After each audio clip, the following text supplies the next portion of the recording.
Indira, make sure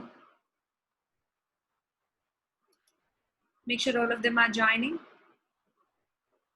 I'm talking about my school Gayatri there.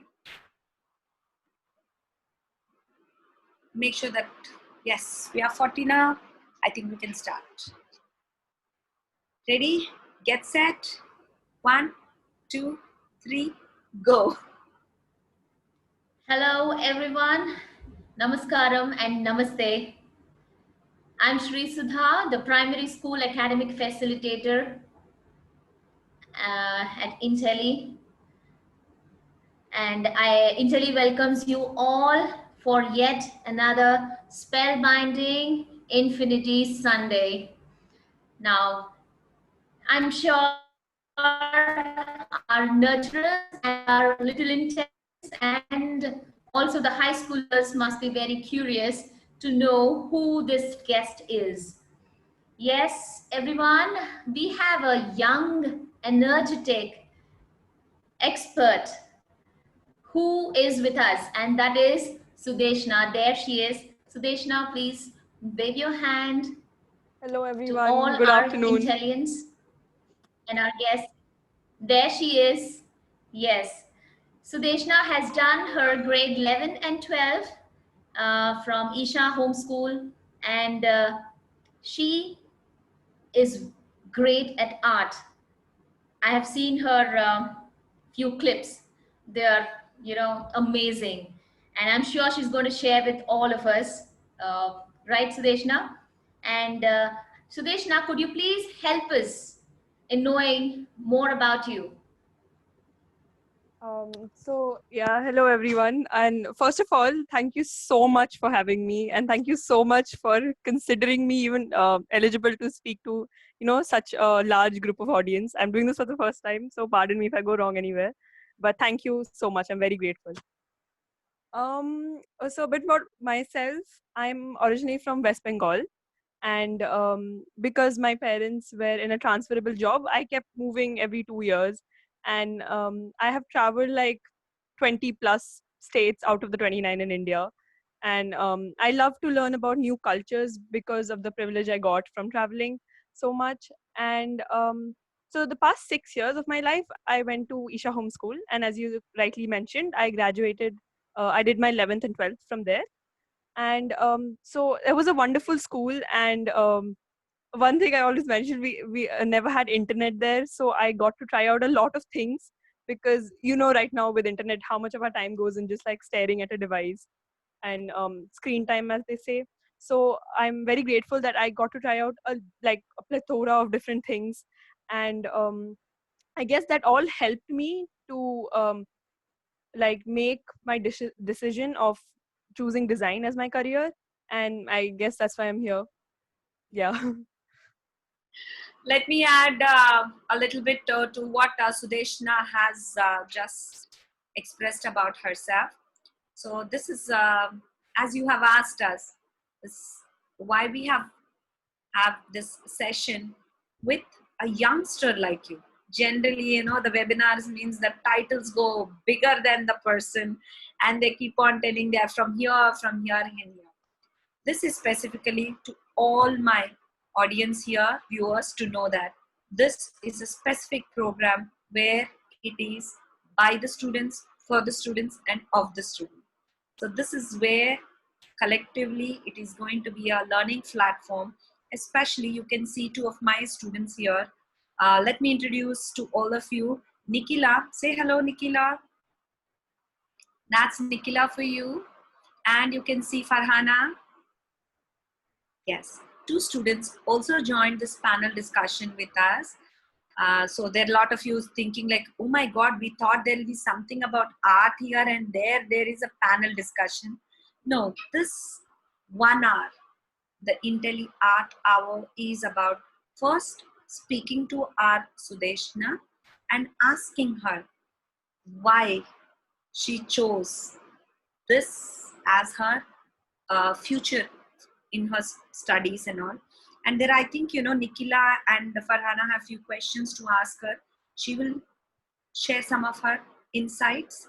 after this, we have this presentation where the whole topic of today's Infinity Sundays, how do you distinguish between fine art and design? So true, Sudeshna. Somewhere in the head, no, we mix up both of them. We think writing a nice design is also an art. You know, design means it comes to only the borders we designed in our classrooms. And we hear the words product design and all, but you know, just never we sit down and classify, because art as a subject has never been approached in the schooling years. It's more of an activity. Now that NEP has come up with an amazing option of taking art from their college school years itself, which was never there, started. So exploring this option, looking at it in a new way is very important now. So this discussion, so by Sudeshna, to all the Pollux family, and is going to be conducted by our very own students, is going to be here. We will, I think, you know, first start out by asking Nikila, would you like to ask any question to Sudeshna Adi? Yes, ma'am. My questions are like, what are the exams that we need to pass or excel in order for us to pursue the course of art? Can you repeat the question again, Nikila? What are the exams needed for us to pass in order to pursue the course of art? So I guess, you know, uh, let be clear to you. She's asking what kind of entrance examinations you need to get into the top colleges of art and design world. Before you start the question, one important point I missed out telling you all. We have Sudeshna is just not just a student. She's a student who has got into top colleges of India's art colleges. If you know Shrishti, I'm sure many of you know Shrishti from Bangalore. Getting into it so tough. Next, I think IMDI. It's from Pune. ISDI, Sorry, that Bombay. I know about art. Huh? And don't forget, finally, NIFT. Such limited seats. How many seats, Sudeshna, NIFT has? So there are 17 campuses, and I got into Delhi in my general category, fashion communication. The course I took, there were 14 seats. In 14 seats. Wow. So her profile or her, I think you have that's what you're going to give an insight. How did you get into these colleges? What do you need to do for that? Okay, so I think it works differently for, I guess, fine arts and design. And I would not comment on fine arts so much colleges because I don't really know. I do know that they base it a lot, like their decision on looking at the student's portfolio. But for design, especially, there are upcoming new colleges. I know of some that do not take an entrance exam and only consider a portfolio, but most of them, like most of the old ones, have a design exam, like which is of their own college. So to name a few, the first one, like everyone knows, NID, which is for all the designs, but not fashion design, is like product design, graphic design. They have their own NID DAT. Most of the colleges, they have like their college name followed by DAT, which the exam is called. So DAT is design ability test. It's kind of like a general name for all the exams. So NID has its NID DAT. Then NIFT has its NIFT entrance exam, which has two parts under it, which is again CAT and GAT. So these two are like basically they divided the creative part, creative ability test CAT, and the logic, English, math, and the other skills, which is general ability test GAT. So that's for NIFT. For IIT, they recently started their design course as well. They have something called the UCED, undergraduate common entrance examination for design. So when you ask me like what kind of exams you have to give, it's there are a lot of exams and each college has its own, right? Though this UCED mark, which is for IIT, is accepted by a lot of colleges to get you through the first round, but you still will have an interview later on, or you would have to present the portfolio depending on the college. So if you're looking into design, then it's easier to like narrow down your colleges, like which one do you want to go for, because there are so many exams. So at least narrow down, like, do you, if you want fashion, or if you want film and photography, which is also another part of art. So which so depending on that, if you search up accordingly online, then you'll get a more narrower option and you'll have a tunnel vision basically. Yeah, I hope that answers your question. I've heard about NID examinations. How tough is it, and from when do you need to prepare? So for NID, I couldn't get through, unfortunately. But the thing is, I don't know why, because the fact that I got a pretty good ranking in NIFT and I did not get one in NID, while I thought that I did better in my NID paper. So that's one thing about design and art. It's very it depends on the perspective of the person who's correcting a lot. So I guess the like, so I am used to, like, I went for design coaching, so there they taught me to think out of the box, like to not think if there is, like, let's say you have to make a certain design, like don't think don't put your first thought on paper, think a little more, think unique, completely creative. So I tried to do that for NID, but I think I kind of went overboard is what I would say. But it is hard, yes. There are I think 100 odd seats, same for IIT, 100 odd seats, so that's very limited. NIFT has more seats because there are more branches. There are like 17 campuses for NIFT, and NID, I think they recently added 2 more, so there are like 5 total. So I guess their seats would have increased, but yes, it is like the best, as they say, for all for most of the design courses in India. That there are so many entrance examinations, and the thing here is, it's not like those NEET and Z where you have a direct answer and you Yeah. know with the key you know how many points you're going to get. It's more like, you know, design and your perspective and the person who is seeing the perspective. Wow. So that's an amazing world, no? Yeah. Farhana, you have any question? Yes, ma'am, I have a question. Were there any complications when you said that you want to become an artist, and was there any support? And my other question is, when did you realize that you want to become an artist? I guess I'll kind of answer both together in like my life story, I guess.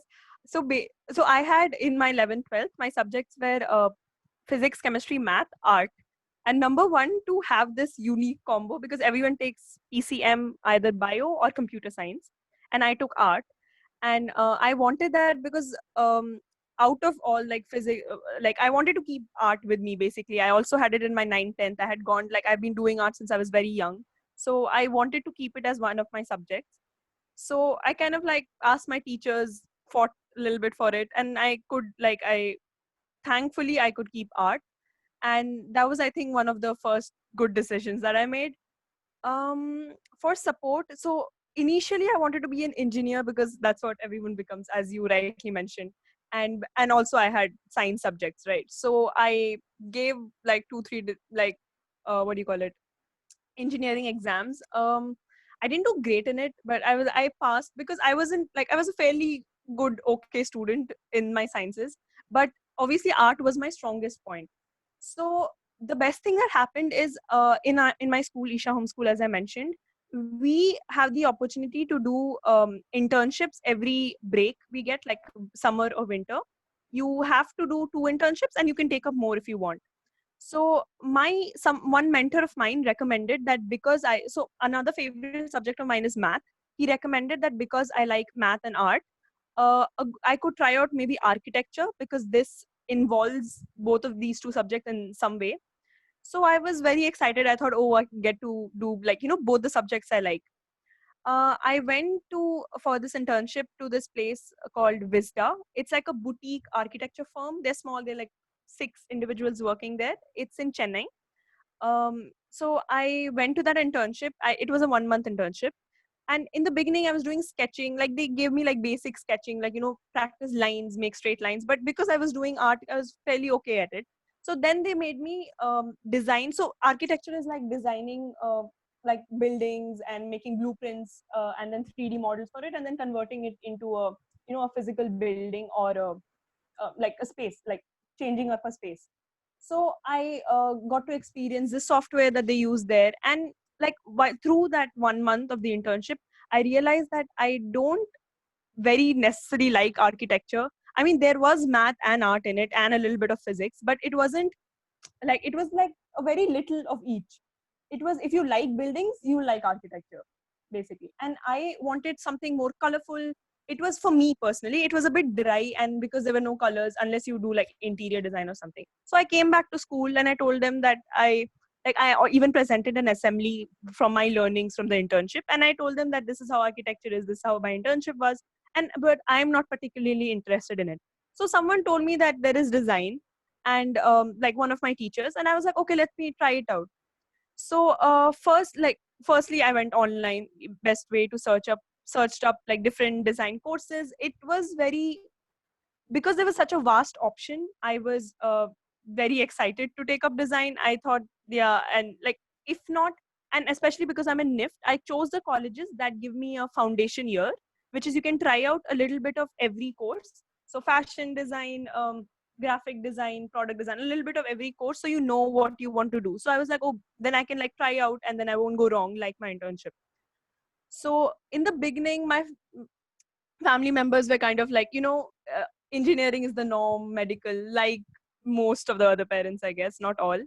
But yeah, and I like stuck to my decision. Because I knew I really badly wanted to do design. So one fine day, I went and asked my dad if I could do design, and he agreed, and I was super happy. I think I was trying to persuade him for like 6 months ish. So I was very happy when he said yes, and I have kind of been like, if the fact that I got to do what I wanted to do, which is design, I wanted to give my 100% to it. So yeah, I guess that covers both your question about the challenges I faced and the other one. Yeah. Thank you. That tells me that internships do play a Yes. pivotal role when it comes for you all to really understand where your real interests like. I won't use the big words like passion and all, which is so easily used. Hmm. I know there are a number of high school kids and probably some of the teachers and parents who have high school kids. I have this thing, people come to me and say, he don't know what he wants to do. By now we were sure what we want to do. Sometimes he wants to do this, sometimes he wants to do that. This is what I hear from people a lot of times. I think you have given, not only you, many students have told me that we're not sure. Hmm. Probably ninth and 10th also, many of them, some are. See, in probably 41 or 2 might be like that, like, we know what I want to become. There are there, that some aren't. I'd like to share to all students that it's okay to be confused. Not every place needs to have good answers. Somewhere we kind of glorified and said that the right answer, the clear vision is what you need to have, and that will give you head of the race. Not really. As Sudeshnaka is here telling you all that, she went through her own. She had math, physics, she was thinking of being an engineer, and then her internship, that too shaped her what it is. And for the record, I know she's being very modest. She is an amazing student. She could have cracked any math or science entrance examination if she has chosen to. This is what her friends tell me, that if she has written NEET, she would have got it. If she had written IITZ, she would have got it. But for her to realize that, this is what you want. So we will open this discussion for questions. So all the attendees, whoever are there, you can type your questions to us. Where Sudha ma'am has one more question that she is going to ask Sudeshna. Before that is done, if you have any questions, type them. We'll see if we can incorporate with the time. Okay. I think Sudha, you have a question. One more question before she starts her presentation. Yeah, Sudeshna, there is a question from one of our students. He asks, what could be the impact, or what is the impact of art on our lives? Mm-mm. Wow. Okay, that's a very interesting question, I would say, but also a little bit general. So anything you see is all the products you see around you, like the house you're sitting in, everything is designed by someone, right? Though maybe early on it wasn't called design, it was called by different names like architect, or even architecture is like somewhat it's related to design, because at the end of the day you're designing a building. um the impact, number one, right now sitting in this pandemic situation, like we are all using phones and like right now Zoom meeting and YouTube and FB lives to connect to each other. So number one, it helps us connect even in situations like this, because this device that you're using has been designed by someone, the software and the app you're using has been designed by someone. All this comes under design, right? So it helps you connect, it helps you be more aware, because newspapers aren't coming and we are looking up like online news, Google News, BBC News. So I guess like all, like everything we do, like the clothes we wear, everything that surrounds us in our day-to-day life has some form of design, embedded in it. Yeah. Yeah, thank you. And How do you feel? I think there was one student who was asking me, what does art mean to you as a person? Oh my god, okay, that's like a really nice question. I think in the beginning when I was doing art just because I wanted to make a painting look pretty, was some like it's that's somewhat like fine arts, right? Like authentic arts or whatever. So at that time I just wanted to look, okay, a painting looks pretty and it can be put up on a wall, it can be given to someone as a gift. That's it. But the reason I switched to design, and the baseline of design, as they say, is solving a problem. So design solves a problem. I wanted to take this art of mine and use it to like solve a problem. Like currently, I just 6 months back, I recently got introduced to the idea of sustainability, and then we started this like sustainable lifestyle blog, like 5 friends of mine. And I think even that, like the blog idea, the idea of right now working around the problems we have which are not sustainable is also a kind of design, like working around it to like deal with all this kind of situations, because you can't just go say ban plastic or something. You have to design a way around it so that you're not like hurting the lives of daily wage workers, and still coming up with a feasible solution. So right now art for me is like expressing your thoughts, and because I'm more to the design side, maybe even solving a problem. Yeah. Let me get it, understand what you just said. So for you, art is also a solution. You see art as a solution, more a design solution, right? Isn't that, I think Sudeshna's frame is little stuck. We'll wait for her to move. I think what I understand from what Sudeshna has given us is that art, we always thought art is something you take a colors and express yourself, communicate ourselves. We've confined it to that area only. I think Sudeshna here is giving us little an insight, saying that it is actually a problem solver. We didn't realize that somebody has designed something so amazing for us that it looks aesthetically well. At the same time, it is also giving a solution to our problems. I will ask our technical support, Sirisha, to help Sudeshna log in again. Just check to it. I think she logged out so that she can log in again. Now, what do we have for all the attendees is there are two sections left out now. Whoever is here, Sudeshna is going to give you what is the difference between art and design.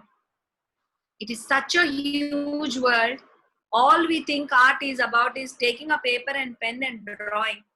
Or if you're thinking of a career in it, means you must be an artist or a fashion designer or some kind of a design you just make. No, actually, art has evolved into such a huge industry where its role play is there. As she just mentioned few minutes ago, part of our Zoom devices that we are using, there's somebody who designed the whole thing to be that way. There is an artist at play here with the technical team making this happen. Do you understand? One simple question: where will art and math can come together if you look at it as a from today? When you go out, see where is math or a science and art coming together, and you will see what a new world careers are opening up. I can give you one example. Sirisha, can you call up Sudeshna and check? Can you make her log in? Yes, ma'am. Yes. Okay. So she joins us. I'll give you one heads up.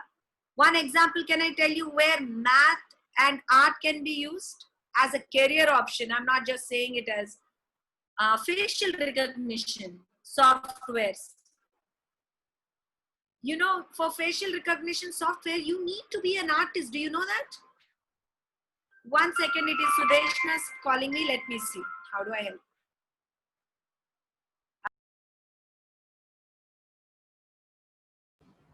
Yes.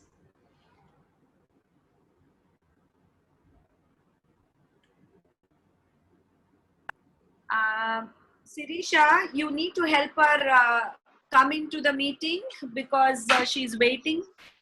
Yes, ma'am. It for you, Sudeshna. You can join us in a minute. We lock the meeting, no? So, okay, you can hear us what is happening until she locks. You need to disconnect this phone. And you know what, ma'am? There was one statement given by one of our primary schooler. He says, "Ma'am, I lose control if I see colors." A grade three child, and I'm so active when there are colors around me. So this was a very genuine feedback that he had given me. So I wish I Yeah. just hope he's with us. We got Uh, that, Sudeshna. We got you. Yes. Yeah. Thank you. Now you know why we have Sirisha with us. If you had gone and with just us, we would have been like, okay, our guest got locked out. What do we do now? Good, you're back. Now, without wasting any more time, all the participants who come here, Sudeshna Di has a presentation to give. After that, I hope you have a paper and a pencil pen with you because she might show us something interesting to take away. This is what we asked her of. Sudeshna, up to you. Sirisha, give her the gal. Yeah. She's having, ma'am, already. She can share the screen. Yeah, I'll start screen sharing.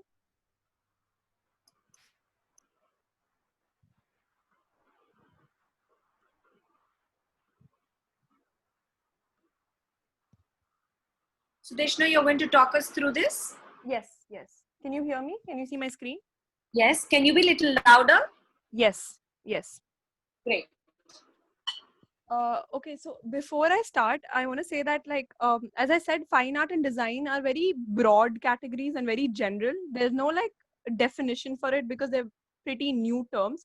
So whatever is in the PPT is sort of like from what I've heard from the different webinars I've attended myself. So just like an amalgamation of what I think would categorize and come under fine art and design. So I'll start now. So this is a quote, and my NIF classes just started yesterday. I had my orientation. One of the alumni said this, and I think it very beautifully captures what the difference between art and design. So she says, art is for yourself, while design is to sell. I guess by the end of the PPT, you'll understand what this quote means. So I'll just carry on. Now, I guess most of us know this painting. This is Mona Lisa by Da Vinci. And this is how fine art was in the beginning. Basically, fine art was if there is a famous personality or a monarch sitting in front of you, the painter would come and paint that person just as he is in his painting, just to capture, because he's an important person, to capture and document his lives. This is another painting. This is by Johannes Vermeer, The Girl with the Pearl Earring, another famous painting. So this painter went to his village. He saw this girl and he wanted to document the lives of the villagers there. And so this painting was born. After that, fine art changed a little bit. You would have heard of the term poetic freedom, like how poets bend the rules of grammar a little bit to make their point come across or make their poem look pretty. Like that, there is something called artistic freedom, where artists change up the design or like the painting a little bit to make it not they to make it look a bit more interesting than what it is in real life.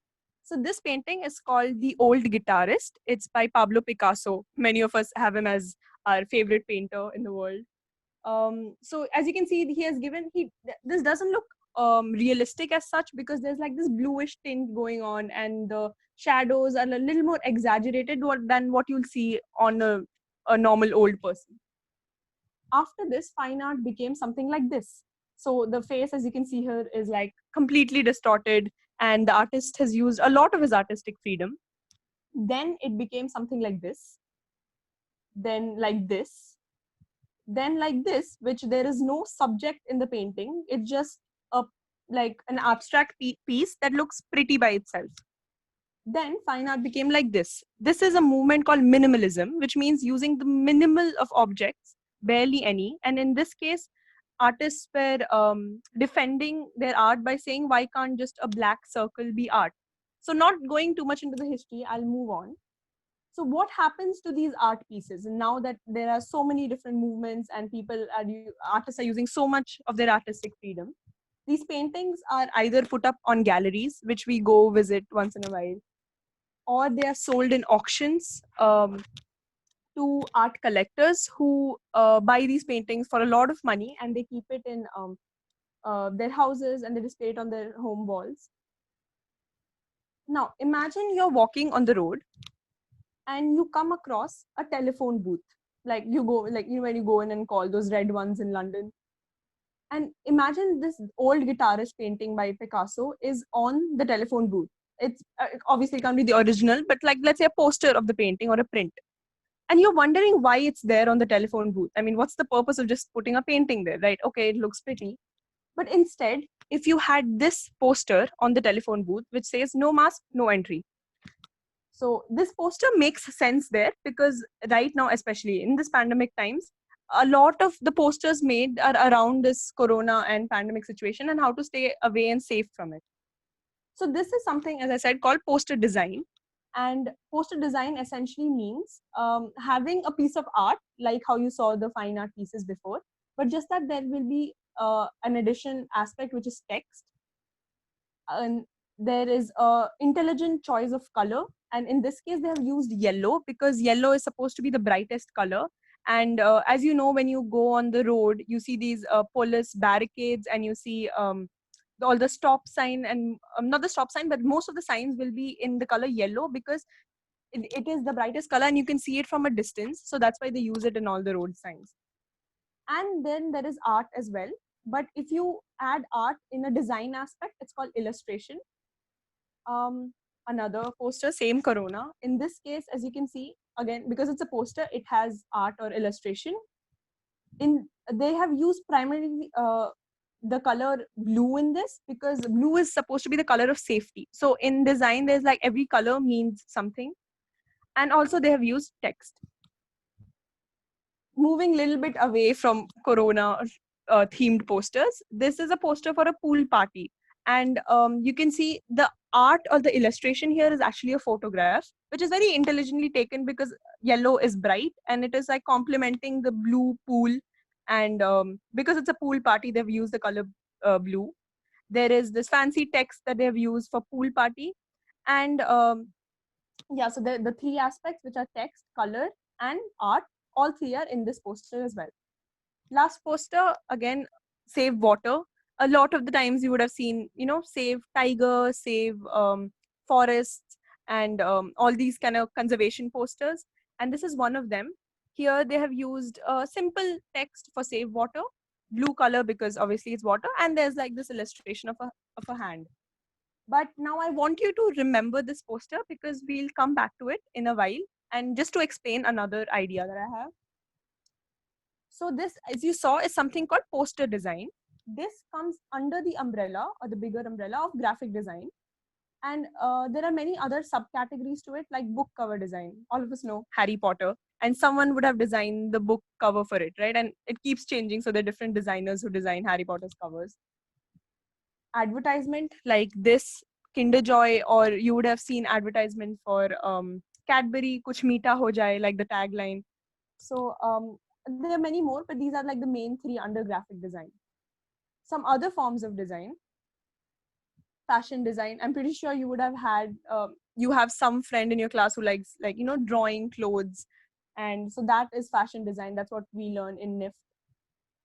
Then there is game design, like PUBG, which is now banned, but still, like Fortnite and other games you play on Xbox and PS4. All those games, those backgrounds have been designed by a designer.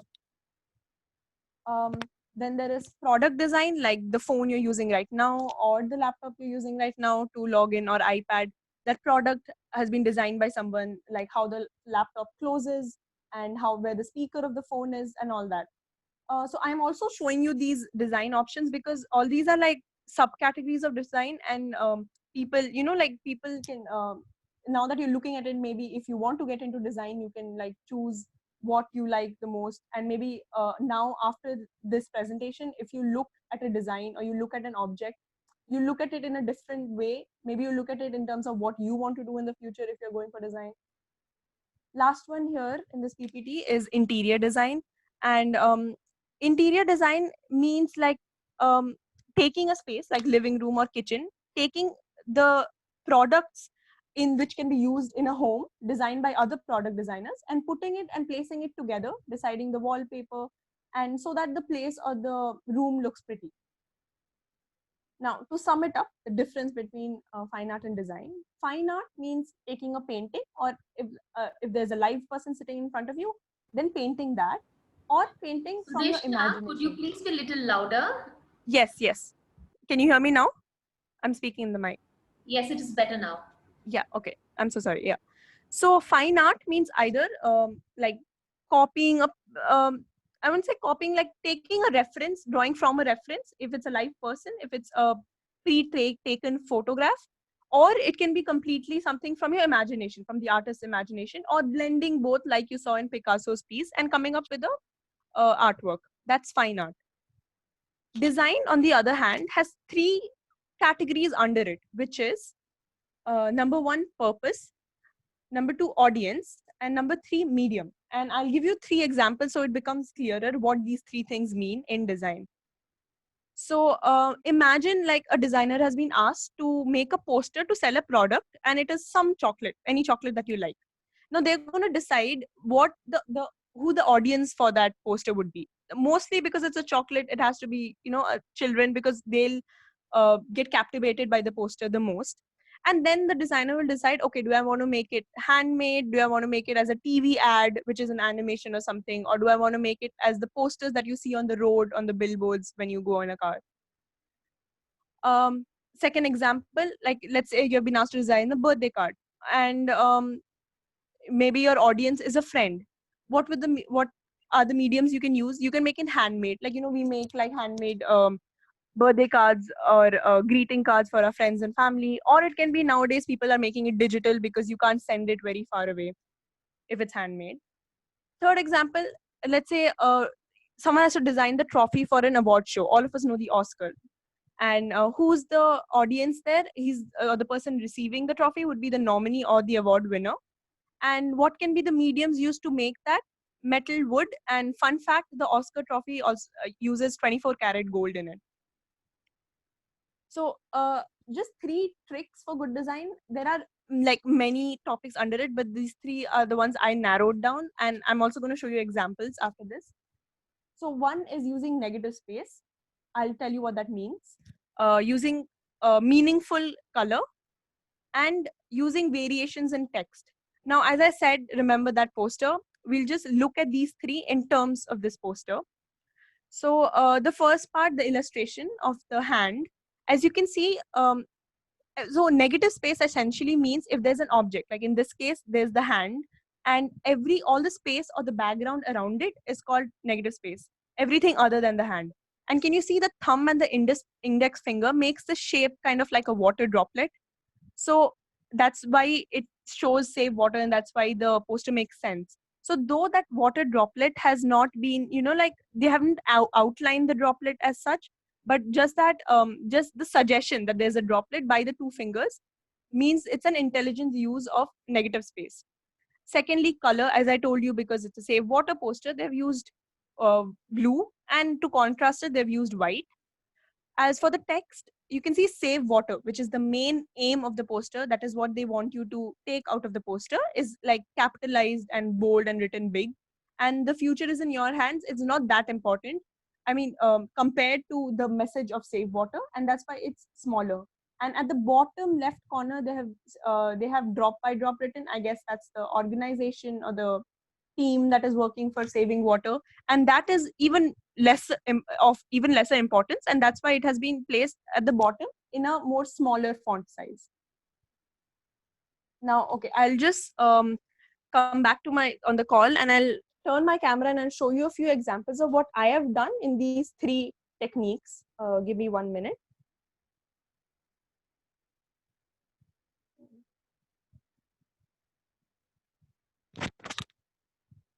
Okay, so I will just show you the three tricks for a good design and how I have used it. So maybe you can get like a clearer idea from it.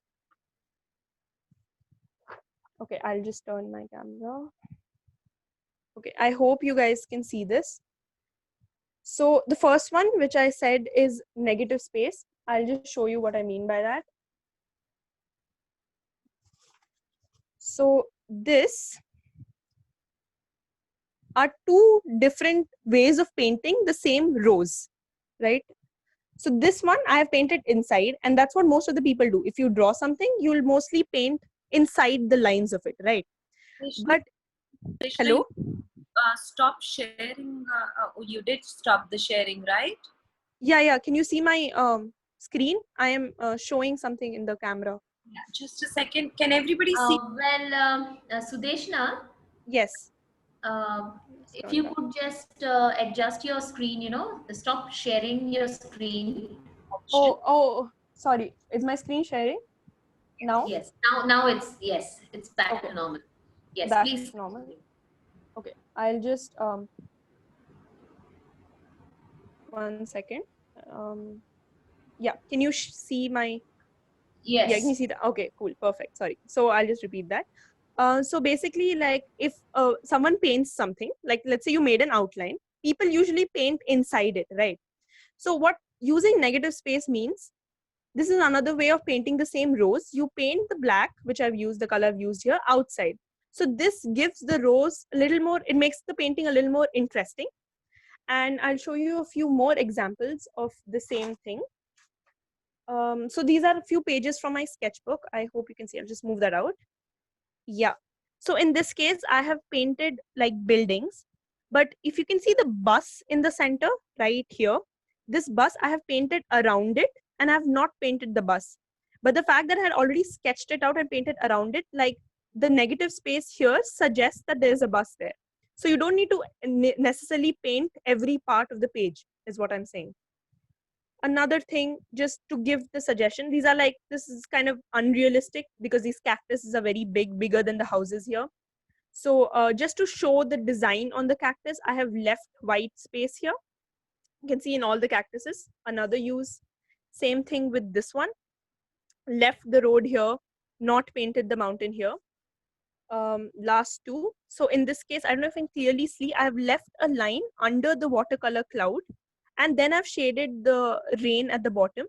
And the fact that I've left the line is what gives the cloud its 3D effect.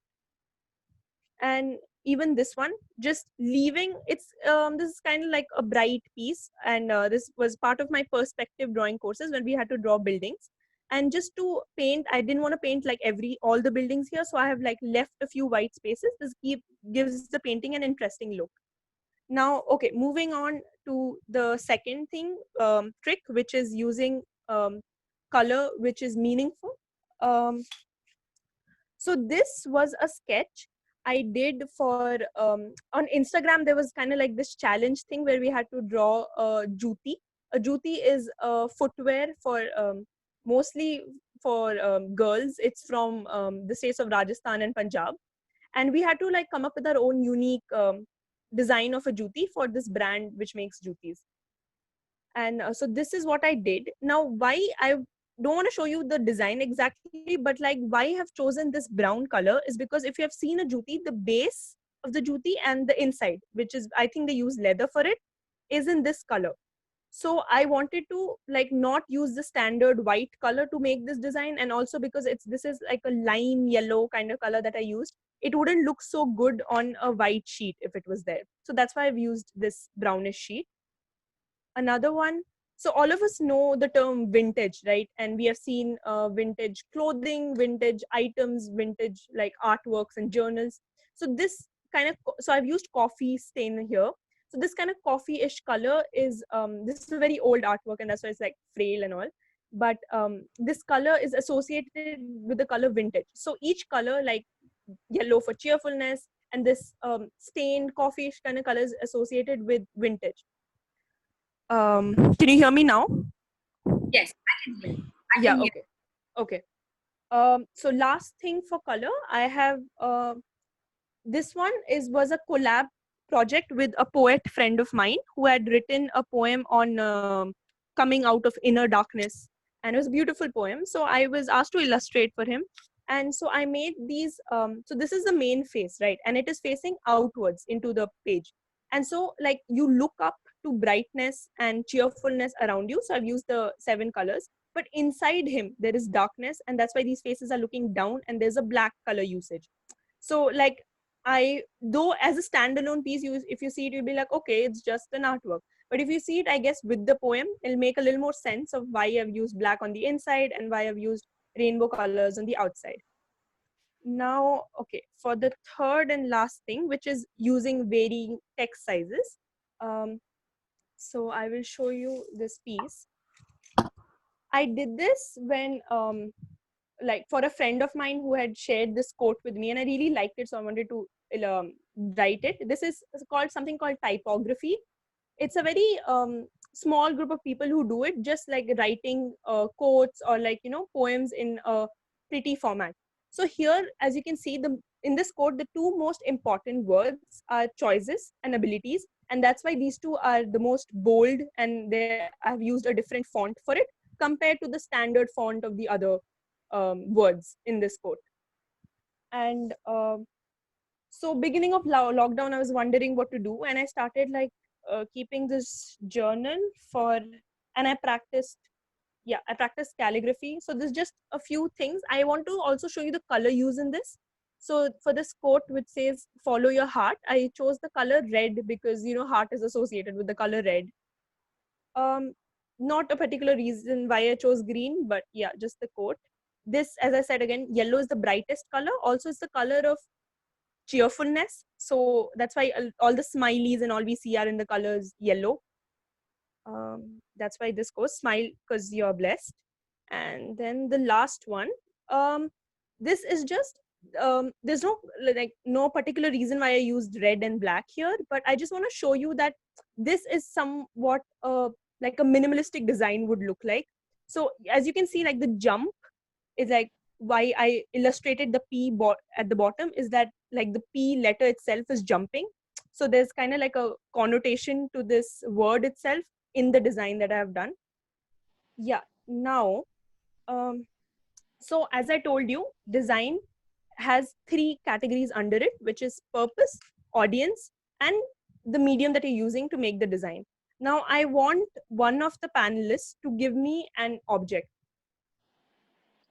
any object. What kind of object are you looking at? In any Anything like that you see around you, anything. probably books. I see so many books. Okay, a book. So let's say I'm just going to show you how to go about making a design, let's say a poster for a book. Okay, so let's say I am promoting a certain book. Can you give me a name? Somebody, okay. I think, Akila, are you there with us? I think there's a book called Everything, Everything. Yeah, I've read it. Yeah. Read it? Yeah. So, okay, everything, that's actually easy because it's like a small name, right? So let's say the purpose of this design is to show that there's a new book in market, which is everything. And who will the audience be? Like, after reading the book, I think the audience are like teens, mostly girls, I would say, but like teens and like early 20s would be the audience. So you have to make the poster accordingly. And the third part is what medium to use, because right now I have pencil and pens around me. I'm going to use this. So maybe if you have a pencil and pen, you can just do it with me, and also maybe jot down these 3 points. Like every time you make a design, you can just think of what you're making the design for. So it's a poster, or is it a card, or what is it? What's the purpose of the design? And whom you're making it for. Like I said, for the birthday card, it can be a friend, and what medium you're going to use. And you can use the 3 tricks of design which I showed you to also to make the design a little better and a little more interesting. So let me ask Um, them to grab yeah. their paper and pen. They might try it Yes. out with you. Yes. I Yes. think all of you are on the same page with us now. See, Sudeshna D has shown the difference between art and design, and she told you what are the important aspects for design. And she's going to give you a small technique how things can be designed. Now a lot of you must be thinking that this is a rehearsed. Not at all. She doesn't even know we are going to take up a book, or I am even going to say this. Before somebody answered, I chose the word book. So she's going to create live with all of you a design. And the theme we have chosen here is a book cover. And the book's name, I think Akila has chosen everything and what is it, Ma? Everything, everything. Everything and everything. Everything and everything. I don't know if I'm getting it right. So Sudeshna, I'm hoping all the students got their paper and pen, whoever would like to start out with her and go for it. Okay, are you all set?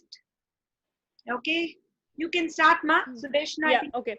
So I know all of you, most of you have a white paper, but for a particular reason, I'm using a brown one because if I have a white one, I would have to color this outside as well. But I have very limited time to show you guys, so I'm just gonna do it on this. So like at the end, it looks like a pretty piece of art. Okay, you can do it in the white paper also, no issues. So because You can go a little slow so that yes, yes. like step by step. Wherever there are any doubts, no, I would like to stop you, Ra. Okay. Yeah, absolutely. Please do that. Yeah. So, okay, so it's a book design. Now, the first thing I want to tell you is that if you are designing something, if you're drawing something, always we start with like drawing in the center. Like if you're making an apple, let's say, we will draw it exactly in the center. But in design, the point is to go like think creative, think unique.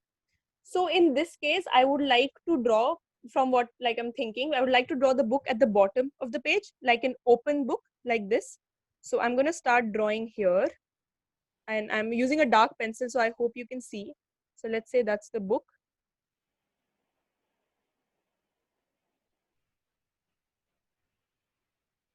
You can draw it with me to follow along, or you can just watch. Anyways. Let's So do something yeah, about it, and we'll give them enough time to go with it.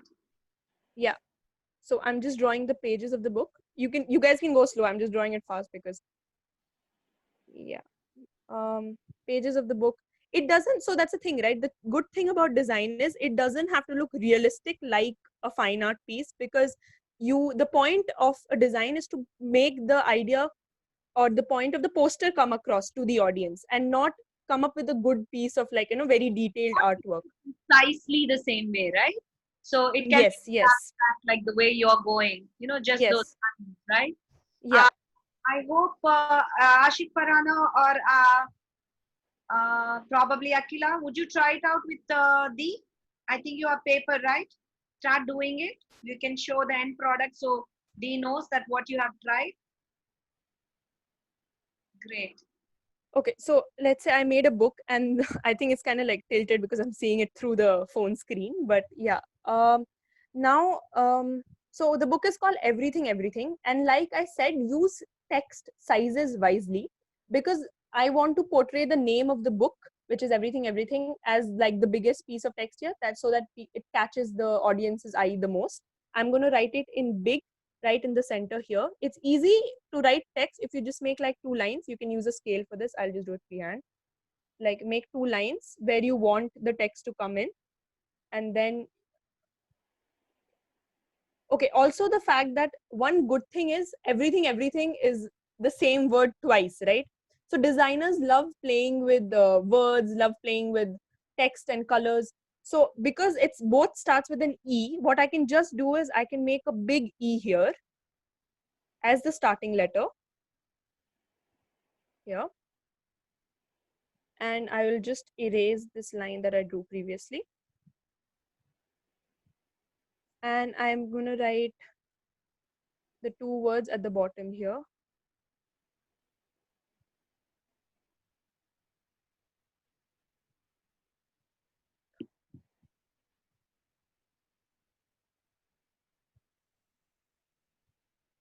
And yeah, same thing twice.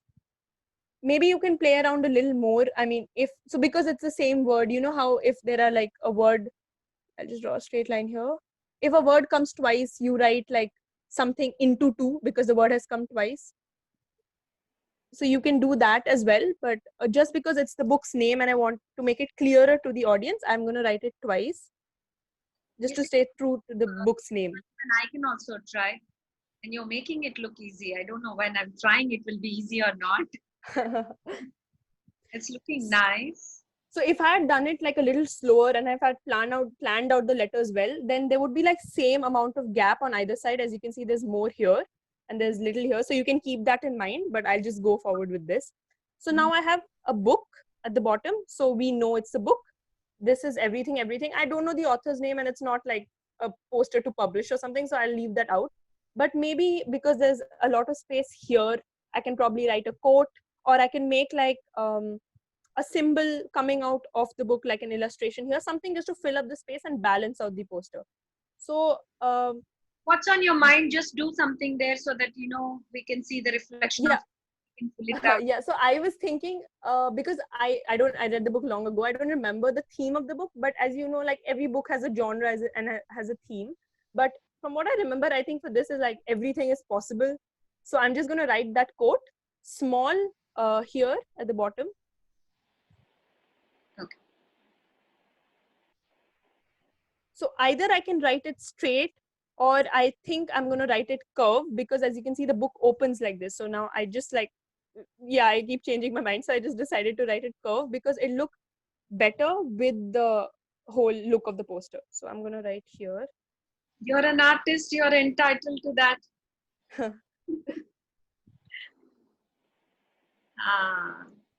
Is possible. Whoever is paying attention, please pay attention. I have a wonderful task, that idea of a task coming into my head based on this for all of you, all my dear. Wow. I hope they won't be cursing me after this. But this is so interesting. Art is not about drawing something well. It's like seeing everything and making everything beautiful. So absolutely. This kind of lets them play, because I've been hearing this word from you so many times, play with it. Right? So, yeah. I think actually, Farhana and both of them are trying it out, right? Good.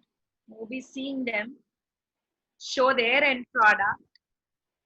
So I'm just trying to make it look like symmetric on either side. So this is how it looks. I know it's kind of glaring, but yeah. So now, okay. So depending on like now for the colors part, right? So we are done with the text. We're done with the illustration. Now the third aspect is color. So for the colors part, because my background already has a color, I don't need to paint. Like if it was a white sheet, I probably would have to paint it if like I'm using anything other than a dark, like a black writing. But because I already have a darkish kind of background, I don't need to do that here. So what I'm thinking is I have this thing, it's like a white color pencil sorts. I think I'm going to write like the main text with it, because white would look kind of very bright on it. And if it doesn't, then I can like go over it with black. So I'll just like try it out, which one looks best. So obviously, like if when you're making a design, and even like they told me yesterday in my NIFT orientation as well, that you have to keep experimenting with it, because the design won't be perfect on the first go. You'll make mistakes. You'll see that your text is not visible, or your thing is like your poster is not balanced. But like the more you keep perfecting it, the more easier it will be for you to make it faster. So I'm just going to make this white.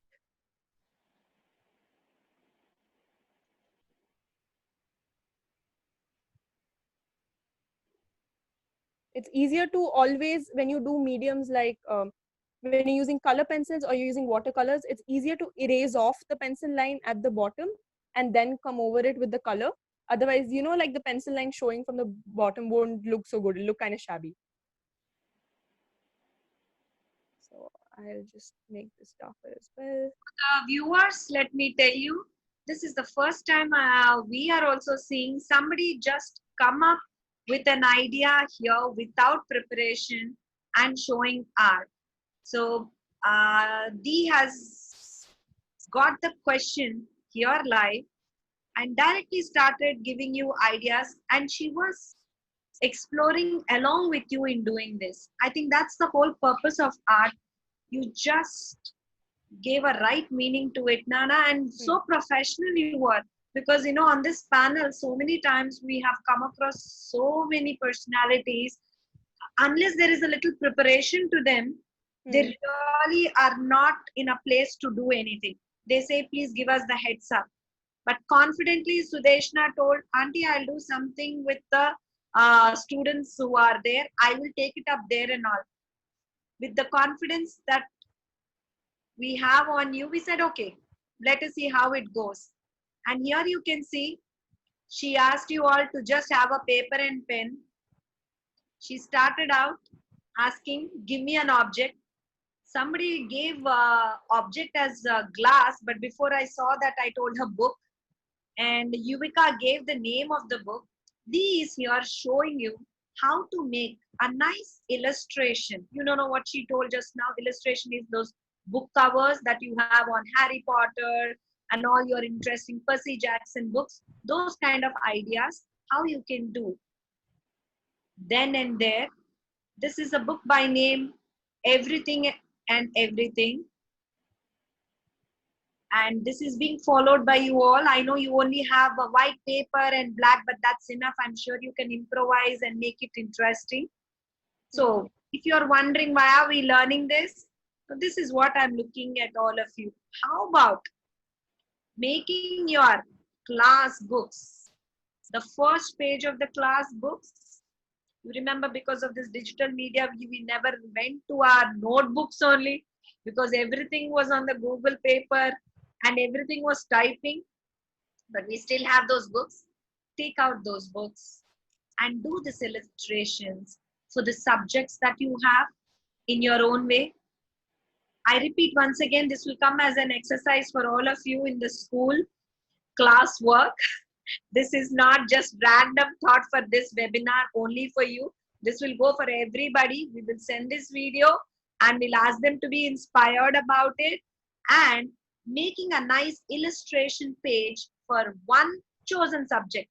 See, I'm being nice. I'm not telling you to do it for all your books. Maybe English book. You take out your English notebook, the first page of your English notebook. How about making an illustration like this? Your way of looking at that subject. How is that sounding to all of you? More details to be followed. So this is a heads up. We probably will use this idea Dee has given here. See how beautifully she used white and black and made this interesting illustration in just few minutes. If any one of you have any colors around you, use those colors instead of white and black and make this an interesting illustration. So that's what I was going to say, like, because you're using a white sheet, and I know it's hard, but you can use two colors like I've used here. Yellow and red look really good on white because they're bright colors. So maybe you can use those two, and you can, I was actually going to write the entire thing with white, but halfway through I realized, because it's the same word, why don't I like break it halfway and play, like play a little more with the text. Also, that, like ma'am mentioned, covering your books with this illustration, we had that same thing when I was in third grade. I remember we had to do it for all our books, all our subjects. So one thing is, think about, like, so I remember doing this, but you can do whatever. Like for geography, I made a world map with different colors, and like I think I wrote like the languages from like most of the famous countries, something like that. And for math, I had made, so if you go online and you check it out, for math, there are many math and art combined kind of designs. Like if there's something called tessellation, that you can just look it up and you'll get math and art combined. Tessellation, right? Sorry? What is the name you said? Tessellation. Yeah, there's something called tessellation. It's a very interesting thing. Yeah, so if you like you can research a bit and you can come up with like, creative things. Also, if you guys have learned the number line, when you plot root, I don't know if you have done this, but if you plot root 2, I think I did it in like my 5th 6th grade only. And if you plot it and then if you connect the lines to it, it comes as a very interesting shape. I remember like it's like a rainbow kind of shape if you when you plot the root numbers on the line. And I think that's what I did for my math. Create mine. All I saw was root and all I saw was 2.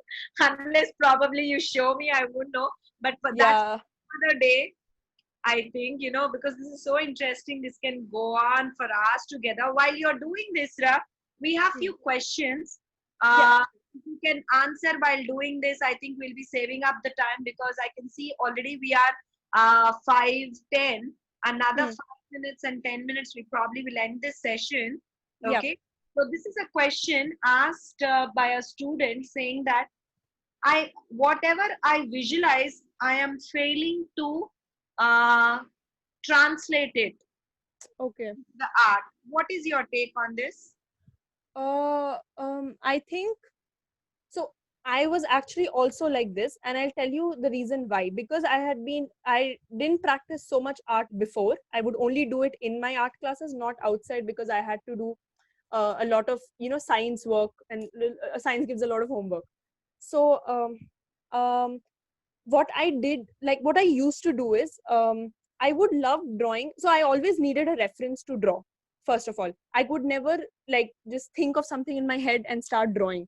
So I would look around and I would just try to sketch the object that's there in front of me. So if it's an iron box, if it's a water bottle, if it's like your phone just sitting on a table, the table and the phone itself.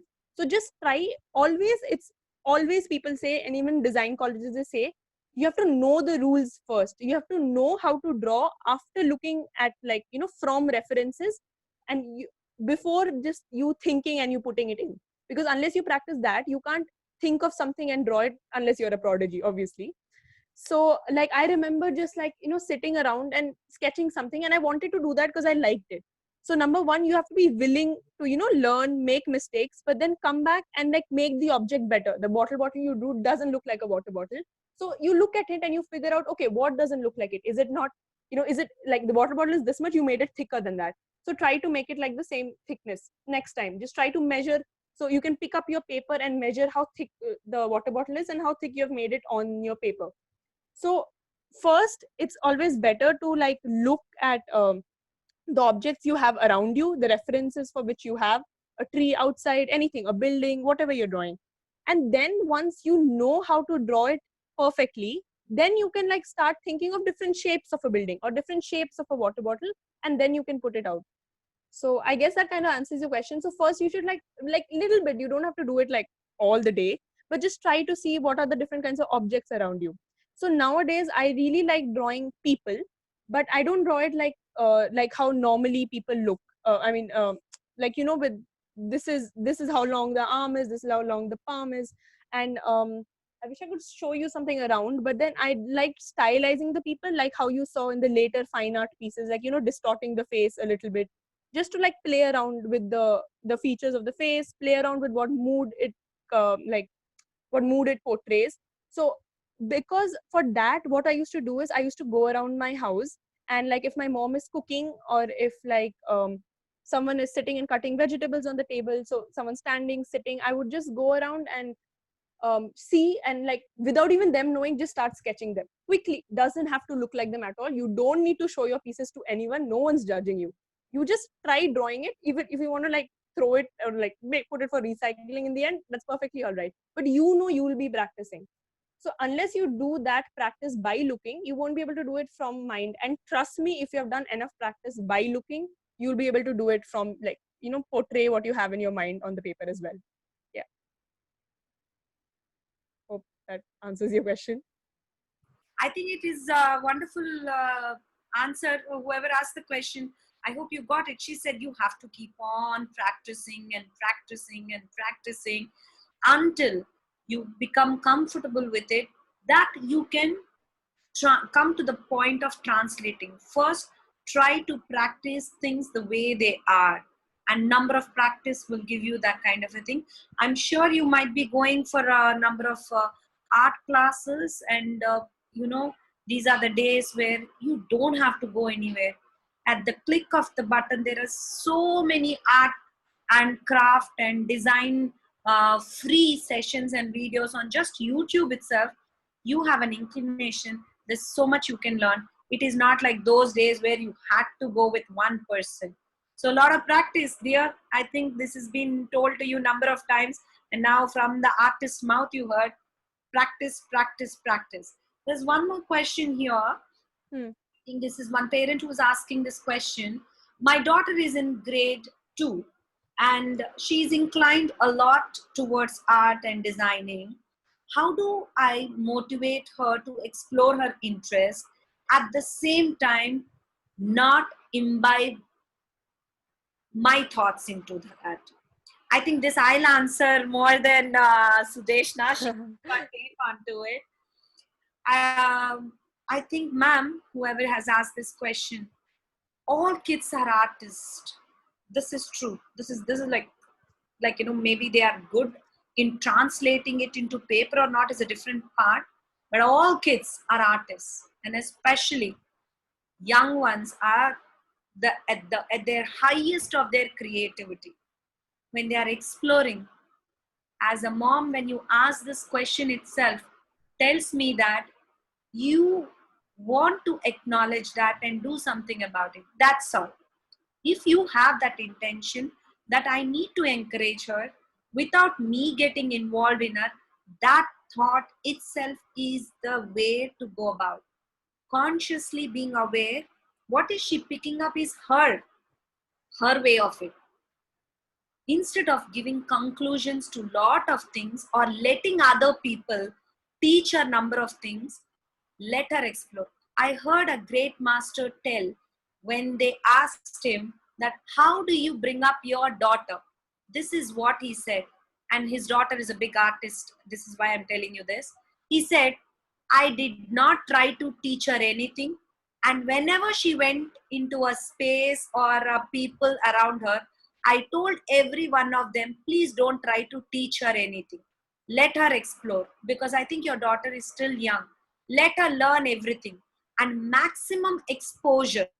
Because you can see Sudeshna, when she spoke about lot of experiences she had because of her parents' Air Force background. She moved from a place to place to place, and she was unconsciously absorbing so much of culture, art, everything, and that came down now. So I'm also putting it out to the parents, maximum exposure without designing it for them. We tend to design their environment. As you know, the words like helicopter parenting, there are a number of new terms have come out. So instead of all this, just let the child explore and the artist in her grow. We would, whatever I'm speaking to you here is something we have a constant sessions in the classes too, with our own team, saying that there is no right answer, wrong answer, unless it is a fact, like Delhi is the capital of India. Let child explore number of areas. And an example will be, we will be having a Gandhi Jayanti program, and the most of the program is designed around the fact that kids should take their own version, their own understanding of Gandhi, instead of we giving them said Gandhi is this, Gandhi is that, Gandhi is this. This kind of an approach from you and the educators will be that proper ground for that seed to nurture itself and grow. There, Sudeshna is ready with her artwork. Just one thing, I just searched up the author of everything. It's Nicola Yoon. The fact that I have like left so much space here, and like I have come all the way to here, and because it's a book, maybe we can add the name of the author here just to finish it off. I want to see what is the progress of Nikila and Farhana. Both of them vanished from our screens. I'm thinking, whatever it is. Oh yes, nice. Yeah. So Nice. now we know there's the Farhana, author. that's beautiful, Ra. With just a black sketch and white paper. Just show it again. Let them see again.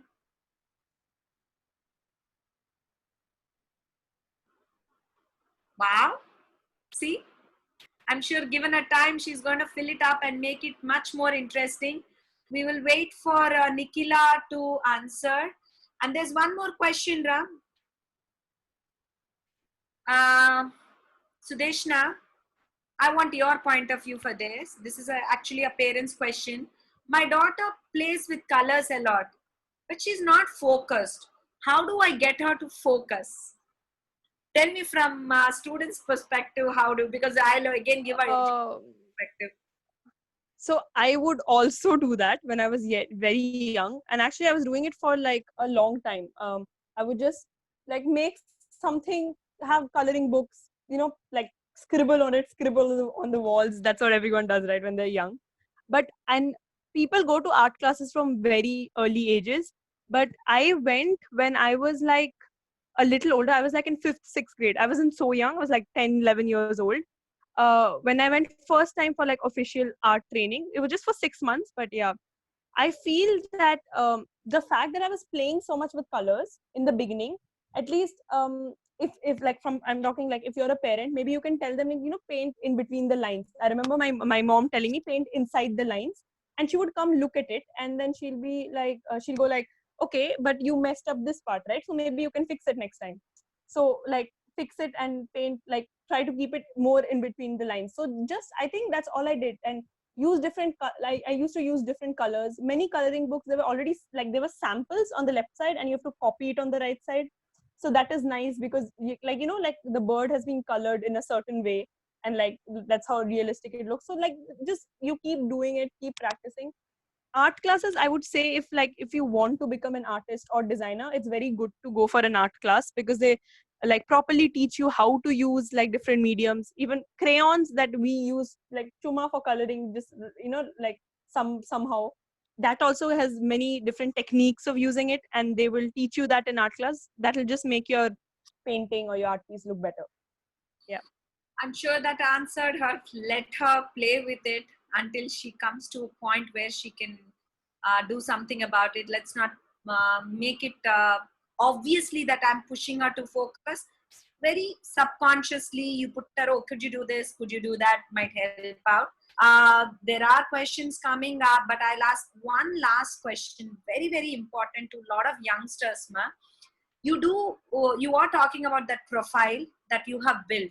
When profile plays an important role when you apply for these design colleges, right? yes. Can you tell me not how you built your profile, or when you started building this profile, or what are some tips, some kind of I know it is a very big topic to be covered in the last part of this program, but few tips about what can be done so that they can build their profile from now, so that their dream, because I've spoke recently, I don't know, there is a big spike in number of students wanting to become architectural engineers.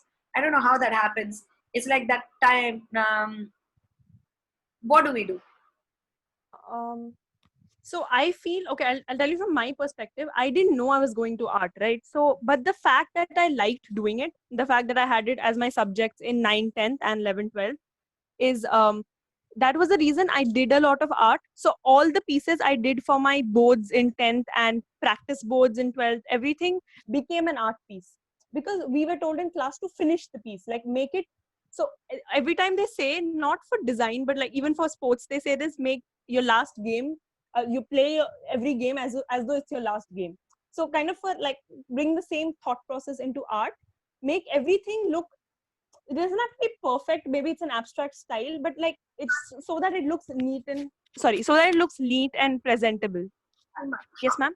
give me some tips that how to Yeah. build profile. Like you're telling me about how they should really make that art piece the best piece of their version.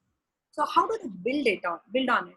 So okay, I'll tell you, for fine art, because it's fine art, it's like they want finished pieces. From what I've heard from my friends, like they want like you exploring different mediums. So oil painting or acrylic painting, you have done finished pieces for it, and like it should look good in fine art, from what I've heard from one friend of mine who's in fine art. For design, like lot of the times they don't want the finished piece, like they don't want a very awesome painting. Like you could have been a fine artist, then why are you in design? They want you to show them the process of how you have come up with the poster. So right now, like the painting I did, they want to know that I had been given the object a book. So they want you like to write that down. Okay, yeah, okay, book was your topic. You got everything. You saw that this word is double, so I used two different colors for it. I capitalized the E. So what was your thought process behind the artwork? You don't have to do it for everything, but it's good to show in your portfolio 2-3 pieces like this, how you went about thinking of the piece, because it's design. They want your thought process. And always it's good to try out different things, try acrylic, oil, everything, but it's good to have one or two that you're very good at, because when you show the pieces in that, the more you practice in that, the better you'll become, and you'll find your own style, hopefully. If not, it's okay. But like, they want to see that what you can focus on one thing as well as you can try out different things. So, and a good portfolio, I guess, would be like 8 to 15 pieces. They don't want to see everything you've done, but they also want to see some of your, like, let's say, what you consider as bad work, or, like, so all your good works should technically be in the beginning, like all the good pieces you've done, all this process, like how did you design that book poster in the beginning. But towards the end, maybe you can also show, like, I put a few pictures of unfinished pieces, the ones I wanted to finish for a long time, but because I had science boards in 12th, I couldn't finish it, so I also put that, just to show up, like, a little variation, and maybe the others won't put it, so that'll like make you stand out. Yeah. Thank you. This is about portfolio, and I know that, to actually make a proper profile, this is portfolio. To make a profile, you need to have I think you have a digital handle, Sudeshna, where all your artwork is there. Yes, ma'am. Can Yes, you ma'am. add that, and before Yeah. we close it? uh, yeah, so it's so my own handle is pseudo art, which I guess I will just write down on a piece of paper and show you, because there are 3 underscores. Yes, yes. So Yes. Krishna D has this Instagram social handle wherein all the art is there, so that she can use it when she's using it for her profile introduction to the places she attend to. So for you to just get an idea how you need to build on it, you can go and check this out. Can you show Yeah. the So, art handle? oh, I think it's coming opposite way. Is it? Yeah, no, it's fine for Azra. It is looking like that for you. These Oh, are maybe. Okay. handles, Okay. Instagram handles. Yeah, so this is pseudo art, which is my own, and because I was in a boarding school, I couldn't work on it so much, but you'll see like some art pieces in it. And this is indie origin, which is a collab between 5 of us friends who believe in, as I said, sustainability, and more ethical measures, and saving, like using products that don't harm the earth, basically. So we have done a lot of photography, and we basically project our ideas on this page. So I would say this page is prettier, obviously, because we have put more thought in it, and this page is just my artwork.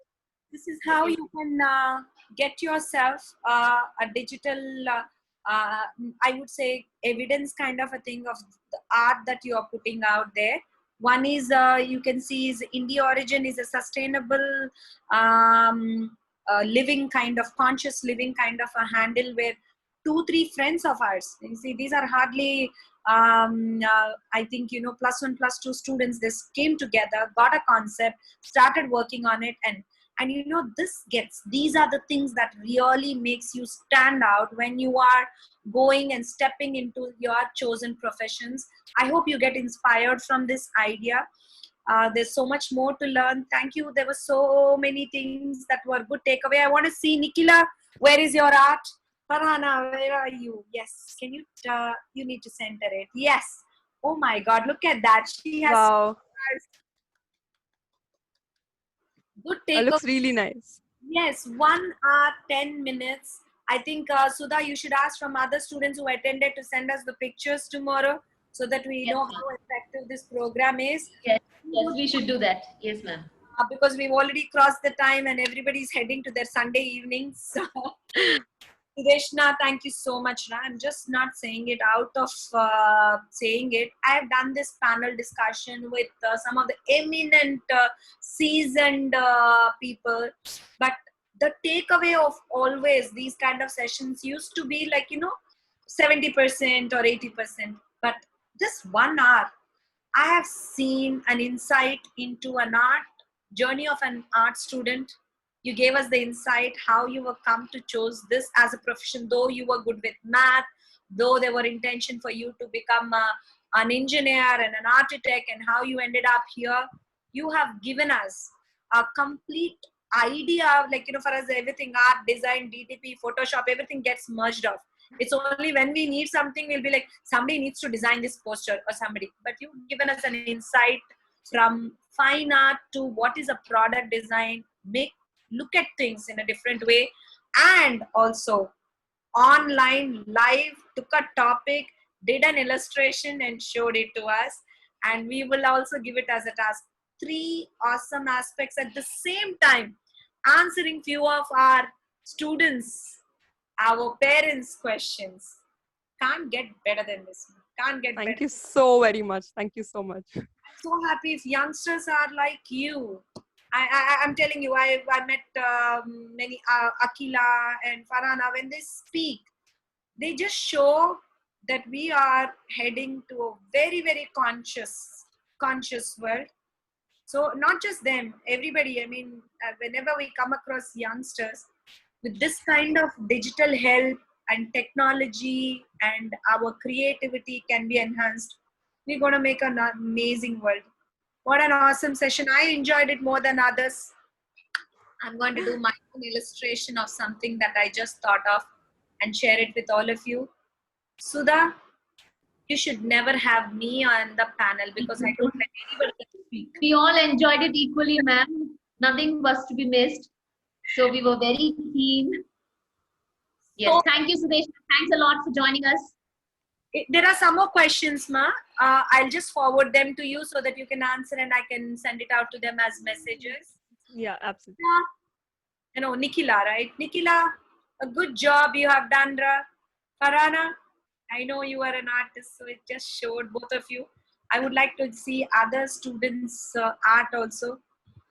We are ending this program, and maybe we'll have you, if you are free sometime during your sessions. I know your online classes started, they are very hectic for you. Maybe some kind of an art that you showed us so many pictures. One of it we will have one tutorial for all our students. How's that? Sure, sure, sure. I'm making you here. I'm making So, you commit that you'll give us a class. You will? absolutely. I would love to. I would love to. Thank you so much. Bye bye. Thank you, viewers, for joining us.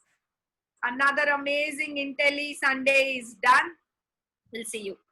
Thank you. Thank you. Bye bye. You can end the meeting. Thank you, everybody.